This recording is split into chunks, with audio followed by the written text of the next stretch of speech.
Oh. Amigos, continuamos con más de Despierta RD. De inmediato recibimos en este set a Eliseo Christopher. Él es el presidente de Copimecon.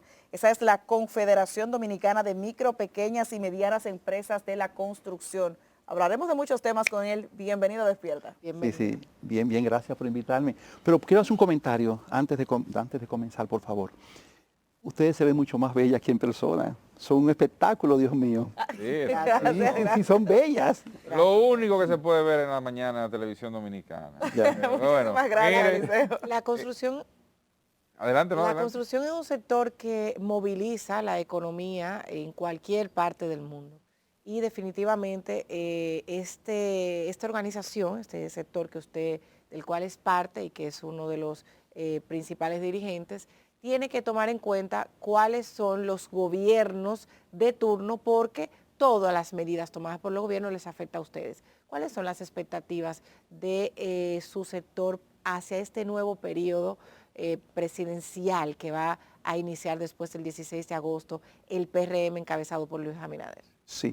Mire, nosotros precisamente estamos inmersos en lo que es el primer foro de la Confederación de la Pequeña Empresa de la Construcción, donde vamos a tener el mes de mayo, junio y julio con diferentes actividades, precisamente con esas inquietudes, de mirar cuáles son las ejecutorias, las perspectivas, las trayectorias, pero sobre todo las perspectivas, lo que vemos a futuro, sector privado y gobierno en el sector de la construcción, con la idea o con el objetivo de buscar líneas de acciones que garanticen la participación de las micro, pequeñas y medianas empresas del sector construcción a nivel nacional, tanto en el orden privado como en el orden de las ejecutorias públicas. Ahora bien, ya hicimos el primer encuentro, que fue precisamente vivienda, sector vivienda del sector público.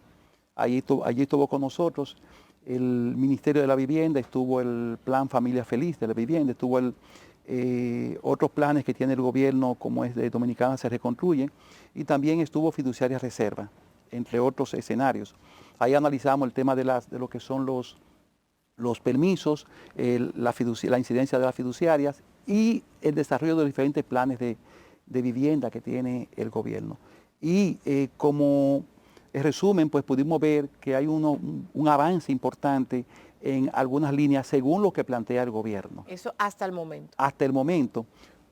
Pero en las conclusiones, como siempre, hablamos de que cuando vemos la participación de las pequeñas empresas es muy pobre. Y allí también lo señalamos en nuestras conclusiones, donde decimos que pues valoramos positivo lo que se ha ido avanzando según los datos que nos presentaron los participantes en el primer foro de la vivienda, sector público de Copimecon. Valoramos eso como importante y un avance importante y con buenas expectativas. Ahora, salió a reducir también la poca participación de las MIPYMES. Nosotros, pues, tanto a este gobierno que acaba de terminar, entendemos que se pudo haber hecho una mejor participación, una mejor integración de todo lo que son las MIPYMES a nivel nacional del sector construcción en las ejecutorias del gobierno 2020-2024. Entendemos que se pudo haber tenido una mayor participación, una mayor integración, una mayor inclusión del sector construcción MIPYME.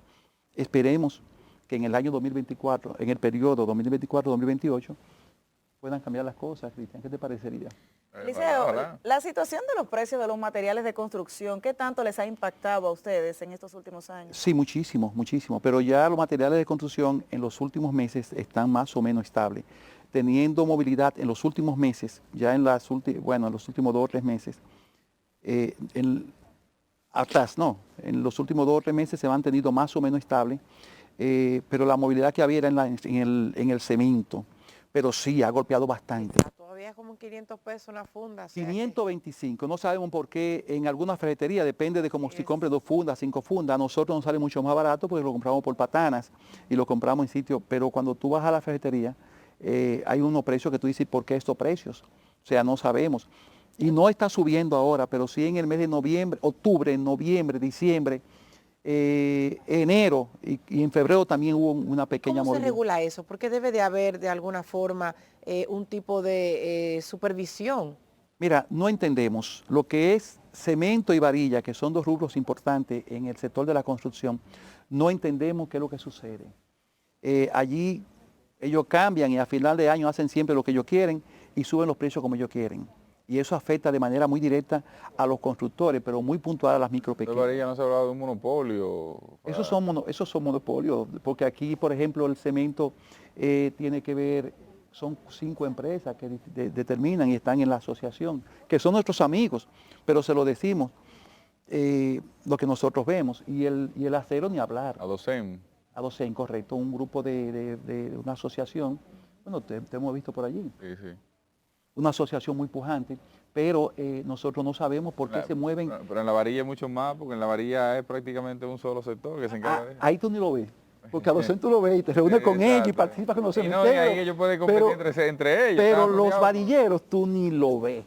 Bueno, en la factura cuando te llegan, ve el nombre de la empresa. Pero entonces ha bajado la calidad de las construcciones partiendo del precio y que obviamente tiene que haber un equilibrio para los pequeños constructores y poder ganarle a la hora de vender esa edificación o esa vivienda. Sí, hay que ver calidad. Calidad en la construcción no se puede, no se debe, porque debemos garantizar la construcción. Y recuerda que cuando hablamos de edificaciones, pues eso se están proyectando 40, 50 años. No se puede bajar, o sea, la cantidad de acero, la cantidad de cemento, eso es invariable. Y las normativas de la construcción hay que respetarlas en cuanto a los temas técnicos. Ahora bien, el que se afecta regularmente no son los constructores, los grandes lo que hacen es que paran o aumentan las viviendas. Los constructores pequeños sufrimos muchísimo porque eso a veces nos saca del mercado, como ha sucedido en días pasados, y no da brega arrancar nueva vez. Pero sí hemos tenido que para poder colocar las viviendas, hemos tenido que crear o participar en otros escenarios del sector construcción, por ejemplo, que son viviendas progresivas. Actualmente la Confederación, nosotros como grupos constructores, estamos vendiendo lo que son apartamentos progresivos. ¿Qué es eso? Eso es con lo básico. Piso bien barato, ventanas bien baratas, puertas bien baratas, las terminaciones. Eso es un cajón. No necesariamente, porque nosotros, por ejemplo, La verdad que la gente se muda en una cosa de esa y sabe lo que... Bueno, usted acaba de hablar de que la calidad no puede variar. La calidad en la construcción, la estructura. pero la calidad en las terminaciones, Sí, claro. Eso es. Ahí es que se va. Ahí es que se va. Entonces nosotros hemos estado haciendo, por ejemplo, un apartamento de lo que tiene, por ejemplo, el plan familia, vivienda familia feliz, que es de 3 millones de pesos, 2.9 millones de pesos. Para tú de entregarlo terminado, completo y demás, debe tener un total de 55, 57 metros cuadrados. Que eso es un cajoncito, ahí yo coincido contigo. Máximo 60 metros, según el costo por metro cuadrado de la construcción. Ahora, ¿qué estamos haciendo nosotros? Tenemos apartamentos de 68, 70 metros cuadrados, que son bastante grandes, y lo entregamos con terminaciones muy, muy básicas, lo que le permite al comprador, al adquiriente, que una vez que le llegue el doble sueldo y va preparando su apartamento. O si no, pues hace un lito por un lado y buscamos la terminación. Yo fui a un apartamento que estaban cobrando 8 millones de pesos, que tenía un reguero de Playboy dentro, que si había una filtración ahí, no había para nadie. Mire. Sí, pero tú nunca has visitado nuestro proyecto. No, y te hemos invitado varias veces. Sí. Tal vez diga que sí en público ahora y después te lo facturo más adelante. Tenemos que cuadrar una visitica. Lo que pasa es que hay unas deudas por ahí todavía pendientes. Pero una visita para que vean lo que estamos haciendo allí con la MIPYME. Mira, Eliseo. El único proyecto MIPYME de la construcción del país y tal vez de la región. Y eso da pena decirlo, ¿eh? Da mucha pena, hablando en el orden de la participación que usted hablaba. Por ejemplo, hay varios proyectos del gobierno que van dirigidos al sector vivienda, construcción y demás. Sin embargo, la Confederación Dominicana, o sea, Copimecon, es la única institución en el país que tiene el único proyecto que está siendo construido por MIPYME de la construcción. Y eso da pena, porque pudieran tomar algunos proyectos. Mire, por ejemplo, el Ministerio de la Vivienda, tomar 4, 5, 10 proyectos, integrar a un paquete de MIPYMEs allá a trabajar. Eliseo, no existe. El tema de la estafa inmobiliaria está muy de moda porque a cada rato sale una persona que pagó por un apartamento y que cuando va a que se lo entreguen a veces ni existe, o a veces duran 30 años para entregarla porque no lo construyen, no avanzan. Mira, las ocasiones se desaparecen. ¿Qué es lo que vamos a hacer con eso? Mira, las estafas inmobiliarias han existido siempre. Claro. Ahora Siempre. como que está más... Lo que pasa es que ahora tenemos una serie de comunicaciones y demás, y además hay personas que están interactuando y están buscando sus reembolsos. Por ejemplo, anteriormente estafaban a un grupo de personas y no había forma de que se pudieran hacer visibles a nivel público y demás. Eso siempre ha existido. Ahora, a nosotros el tema de las estafas no nos preocupa para nada. ¿Por qué razón? En el orden de la construcción, nosotros tenemos muchos, yo no conozco, lo veo en los periódicos, los que tienen problemas con estafa, con mal manejo. Pero tenemos muchos constructores que son los que han hecho el casco urbano de Santo Domingo y prácticamente del país, que son grupos de gente seria, honesta. Tú te paras en cualquier escenario y tú ves la capital llena de edificios. Pero agréguele al tema de las estafas ahí mismo, el tema de los problemas, los vicios de construcción, que aunque no son estafas per se, Continúan. pero que Termina siendo afectan engaño también, para la porque usted gente, compra por algo que se supone no debe darle problema y al año usted tiene a veces el mar adentro de la casa. Sí. Déjame concluirte con las Sí. estafas, por favor. Ahora, ¿qué nosotros recomendamos? En ese orden, ya hay un marco legal que ayuda bastante al adquiriente para eliminar las estafas. ¿Qué nosotros recomendamos de manera muy puntual? Que los proyectos o los adquirientes que están interesados en proyectos lo hagan a través de fideicomiso, sobre todo de fiduciarias. Es la mejor opción. De fiduciarias que están bien respaldadas como fiduciarias. Las de banco. La de banco y asociaciones que son importantes, que no van a permitir caer en un descrédito por algún mal Lo que manejo pasa es que a veces cuando la gente se le habla de un fideicomiso, fiduciario, entiende que es para personas muy adineradas, pero No, al contrario. acceder también. Al contrario, eso está hecho. Los extranjeros que han guardado su dinero muchas veces les gusta hacerlo de manera directa y es lo que usted está tratando de que se evite para, de alguna forma tener garantía a través de esos préstamos. Sí, sí, de los préstamos y a través de la construcción y respaldando siempre la inversión que hace el adquiriente. Por ejemplo, nosotros no somos responsables del dinero, bueno, lo somos los constructores, pero siempre hay un respaldo de esas instituciones fiduciarias que tienen ese respaldo bancario. Esas instituciones en esencia son una garantía económica del adquiriente frente al constructor y desarrollador del proyecto. Correcto. Y frente al sector, al financista. Exacto. Y frente al adquiriente. Exacto. O sea, es como un intermediario, como un puente entre las dos partes. Y garantiza... Que se encarga de todos los aspectos legales y económicos de la obra. Sí, y incluso de la construcción de la obra. Entonces, en ese contexto, nosotros recomendamos de manera muy puntual que todo el que vaya a adquirir, tanto nacionales como o dominicanos que viven fuera, que son regularmente los que mayor impacto tienen en esa situación de las estafas, recomendamos de manera muy puntual que lo hagan a través de fiduciarias, proyectos que estén bien respaldados, que ya hay muchísimos proyectos de diferentes gamas. Respecto a los vicios de construcción, Exacto. Sí, hemos tenido situaciones con denuncias de vicios de construcción y eso se ha visto en diferentes escenarios.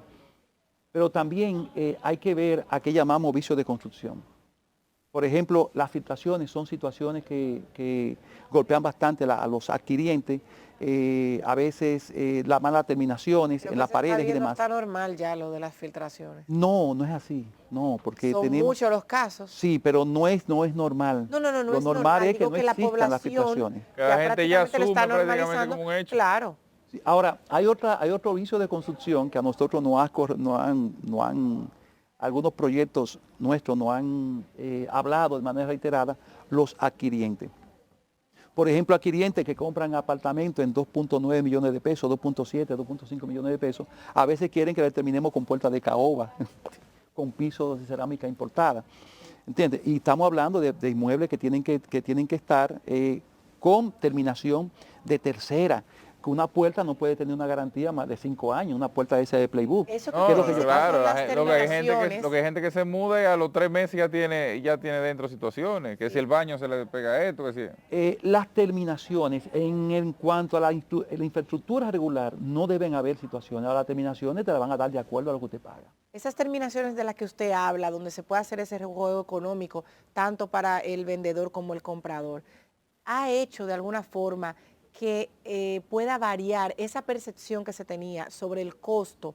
Mire, antes de la pandemia se hablaba de que todo el que quería construir debió haberlo hecho antes de la pandemia, todo el que quería comprar debió haberlo hecho antes de la pandemia, y se habla que después de la pandemia pues todo ha subido, sobre todo en el sector constructor. Sí. Cuando se habla de la construcción, la pandemia tiene un antes y un después en ese Definitivamente. sector. ¿Ha podido ustedes, con el hecho de, no sé, de tratar de abaratar los costos, ha podido tener un impacto significativo y poder de alguna forma igualarse a lo que estaba antes de la pandemia? No, no ha podido. Ha ayudado un poco los planes de vivienda del gobierno, pero realmente prepandemia, el sector construcción prepandemia no estaba en estas condiciones. Y ahí están los indicadores económicos. Vimos que el sector se cayó en los últimos 2 años, recuperándose a mediados del año pasado y comenzó a recuperarse un poquito. El primer año, o sea, 2021, después de la pandemia, ahí hubo un boom, pero un boom en cuanto a los indicadores respecto al año anterior, que fue el año 2020, donde estaba todo paralizado. Entonces, 2021 hubo un avance en ese sector, pero después vimos que todo fue bajando, precisamente por el tema de los materiales, la inflación fue un tema que tuvo bastante incidencia y de igual manera el tema del costo del dinero. Liceo, Liceo, ¿qué se el tema espera? haitiano, Espera, antes de finalizar esto, ¿y qué se espera para los próximos años? ¿Qué usted cree? ¿Que va a haber una estabilidad o esto va a seguir aumentando? Mira, con respecto a los planes de vivienda del gobierno, nosotros volvemos a ese escenario, teniendo un déficit habitacional enorme en la República Dominicana, enorme, rondando los 2 millones de viviendas, tanto en el orden cuantitativo como cualitativo.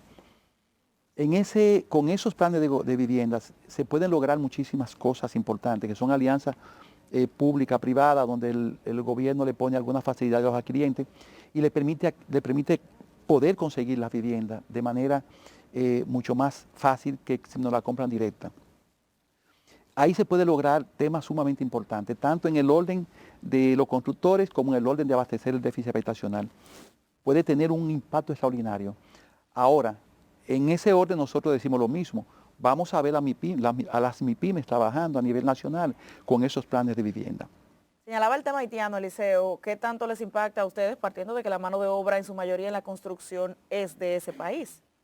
Mire, el tema haitiano en el país, en el sector construcción y en otras actividades económicas, definitivamente es un tema que nosotros decimos de manera muy puntual. Si nosotros carecemos de la mano de obra extranjera, el sector construcción se paraliza.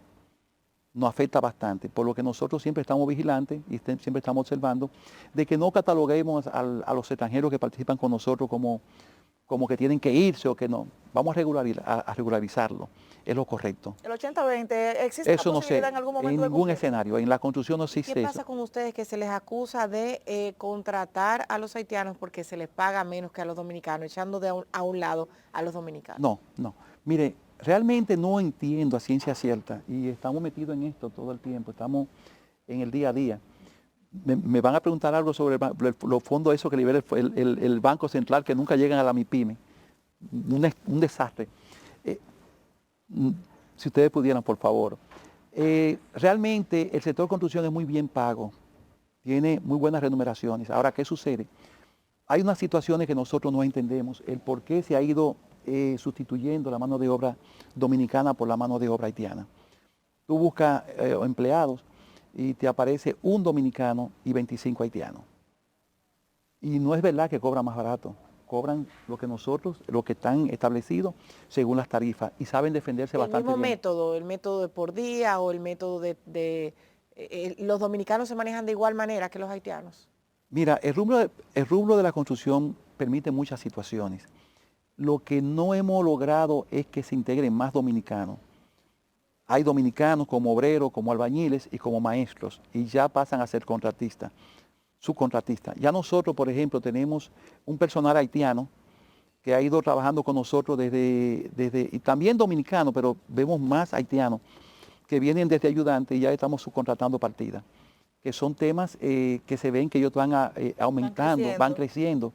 Entonces, hay una dinámica enorme en el sector de la construcción en términos económicos, que no sabemos a ciencia cierta porque no se aprovecha en el sector de la construcción esa mano de obra o esas actividades por los dominicanos. Liceo, usted quiere hablarnos de un tema del Banco Central y la liberación de fondos, pero no me deje tan bien en el escenario sobre el futuro inmediato, el tema de la reforma fiscal, si puede amenazar el sector construcción en República Dominicana, porque hay una serie de impuestos que van al sector inmobiliario sobre todo, Y el sector inmobiliario creo que es el primero que nutre al sector construcción en República Dominicana, al menos desde el punto de vista comercial. Mira, dos temas interesantes. El de los fondos, que siempre estoy hablando sobre eso, lo voy a abordar ¿Qué es rápidamente. lo que pasa ahí?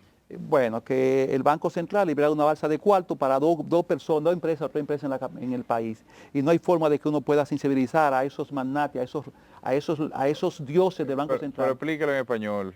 El Liberan Banco Central libera en caja legal, miles de millones de pesos y los focalizan para las MIPYME, para el sector construcción, pero cuando vamos a los bancos no existe, no están. Y esos cuartos son usados. ¿El problema es de los bancos o del Banco Central? Los bancos, si tú fueras banquero, Sí.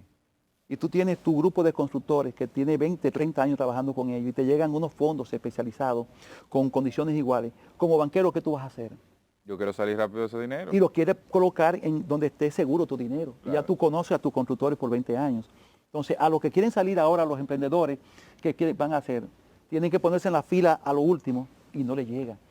Por más que queremos, no llega. Entonces, entendemos que el Banco Central, entendemos que la Junta Monetaria y la Superintendencia de Banco deben buscar mecanismos de especializar fondos para las MIPYMES constructoras, pero también ponerle esos mecanismos y establecerlos en el sector financiero para asegurarse de que tengan un impacto ¿Han importante. llevado ustedes esta queja al gobierno? La estamos haciendo en los últimos 5 o 6 años y el banco hasta nos contesta de manera reiterada. En los informes nos habla y presenta siempre números, pero realmente la realidad es que estamos creciendo, el país está creciendo, pero ¿a qué costo? ¿Y cómo estamos creciendo? Esa brecha económica va aumentando y eso es peligroso. El tema de la reforma fiscal. Sí, mira. Ustedes tienen ahí tema anticipos como pymes y tienen el tema de impuestos al sector construcción inmobiliario. ¿Cómo puede verse eso afectado o impactado? Y también tenemos, en ese orden, también tenemos la situación de que a un emprendedor, a una MIPYME de la construcción, se nos trata en términos impositivos idéntico que a una gran empresa, afectando los anticipos y la parte impositiva y demás. Entonces, nosotros entendemos que esta reforma fiscal debe ir dirigida a sectorizar de manera muy puntual lo que son los sectores. Y entendemos que una MIPYME o un emprendedor no debe pagar impuestos igual que una gran empresa. Entendemos que deben haber exenciones. Una empresa nueva que se está formalizando, integrada por jóvenes, integrada por nuevos empresarios, hay que buscar la forma de que se mantengan. Y ahora en esa reforma fiscal se puede tratar. Pero a veces nos ponemos como un poquito difícil de creer que las cosas pueden mejorar. ¿El IPI no le frena, por ejemplo, a ustedes un poco? Gente que prefiere no invertir en construcción para no tener que pagar porque le pasa el umbral de protección. ¿Afecta eso? Cuando trabajamos en el orden fiduciario y sobre todo con vivienda de bajo costo, no nos afecta porque eso ya se maneja en el tema fiduciario. Entonces, a veces no nos sentimos tan optimistas con el tema de la reforma fiscal, porque mira, por ejemplo, ahora mismo, 3 días de las elecciones, que nos extrañó muchísimo que nuestro amigo Luis Miguel de Camps, ministro del Ministerio de Trabajo, aumentara los salarios del sector construcción sin ni siquiera consultar. ¿No hubo consenso? No hubo, bueno, a nosotros nos invitó y aunque no somos de parte de la mesa, No son afectados, pero somos el grupo más grande de la construcción y me extraña que nuestro amigo, yo debí escribirle, debí hablarle, que de hecho lo voy a hacer, nuestro amigo Luis Miguel Descán ni siquiera tomar en consideración, lo hace 4 días antes de las elecciones, que se puede pensar que es algo alegre sin haber sido, sin tener un objetivo claro, aumentar en un 20% el salario del sector construcción. Eliseo, eso es duro. Eliseo, muchísimas gracias por A esta intervención en ustedes, Despierta RD. mujeres bellas. Las puertas aquí siempre abiertas para Sí. comunicar cualquier información, sobre todo esas de carácter tan importante para la población. Señores, a ustedes gracias por iniciar sus días con nosotros a través de Telecentro, Canal 13. Continúe con nuestra programación. Será hasta mañana cuando su reloj marque las 6 de la mañana. Feliz resto del día.